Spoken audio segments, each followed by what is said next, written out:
வாடா வாடா.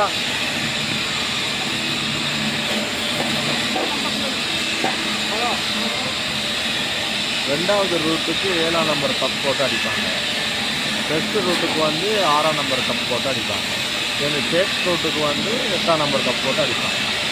அதுக்கு பிறகு ராட் அடிப்பாங்க. இப்படி ஒன்றையும் பார்த்து பார்த்து எல்லாம் ட்ரெண்டிங் பண்ணி பண்ணி அடிப்பாங்க.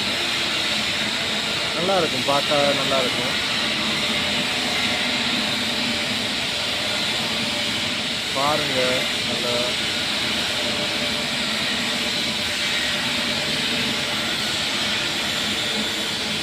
அது அந்த ஒளி படுற வழியாக தெரியுதுங்க.